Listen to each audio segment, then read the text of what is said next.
Dr. Angrist, first we'll let you introduce yourself to the jury and tell them a little bit about your qualifications. Okay, I am Chairman Emeritus and Professor of Pathology at Pritzker School of Medicine. I have been editor of the University of Chicago Journal of Medicine since 1982. I also consult in pathology at various medical centers and hospitals here in the Chicago area. As far as publishing goes, I have published over 200 articles, primarily in the area of heart pathology. Thank you, Doctor. Now let's talk about where was Mr. Ramirez shot?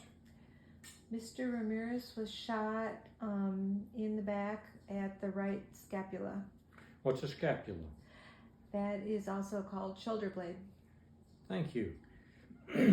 And after the bullet hit so he's got a scar in the skin of his back where the bullet went in? Yes, he does. And what can you tell us about the scar? It's irregular. It has a jagged edge to it. And what conclusions can you draw from that jagged edge? That Mr. Ramirez was moving when the bullet went into his body, so that it did not go straight. It went, it tore and went at a different angle. Thank you. And I would like you to, after the bullet hit the shoulder blade, where did the bullet go from there? The bullet ended up in the anterior part of the heart, embedded in the pericardium. Okay, was it up higher, down low, or? It went through the ribs and lungs and went downward. Oh, so it was, in the bottom of the heart, you say? Yes. Okay.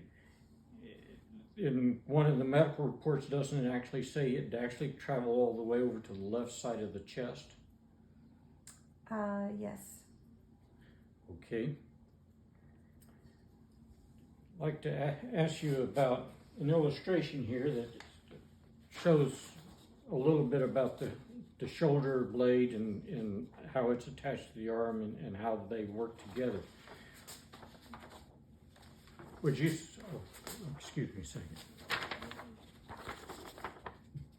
There. Would you say that that's a medically accurate illustration? Yes. And what does it show us? It shows how the scapula moves with the movement of the arm, and it can make a rotation of 60 degrees. Depending on where the arm is. The shoulder blade moves 60 degrees, so if you raise your arm all the way up, a good portion of that rotation comes from the shoulder blade. Yes. Okay. That means that if we just looked at Mr. Ramirez's back right now, that wouldn't tell us where the scapula was when he was shot.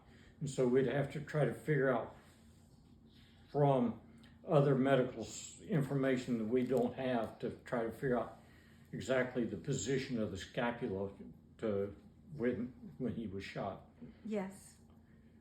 Okay. Do you remember the testimony of the police officers? I do. Would you say that what did they say was the position of Mr. Ramirez's arm when he was fighting with them?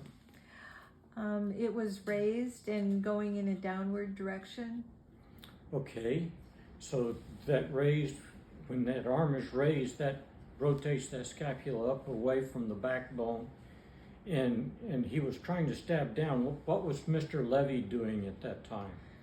Mr. Levy had both hands around that arm and was pushing against him. So, and when you get a situation like that, somebody's pushing down against something, what is the natural movement of the shoulder? The shoulder goes up, the scapula goes up. Okay, so that causes a vertical shift in the shoulder as somebody pushing down. And that vertical shift changes where we're talking about where the bullet went in. The bullet hit the scapula and it then had to turn down in order to end up in the bottom of the heart. Yes. One of the references, didn't it say the bullet was just above the diaphragm? That is correct. Okay. No further questions, Your Honor.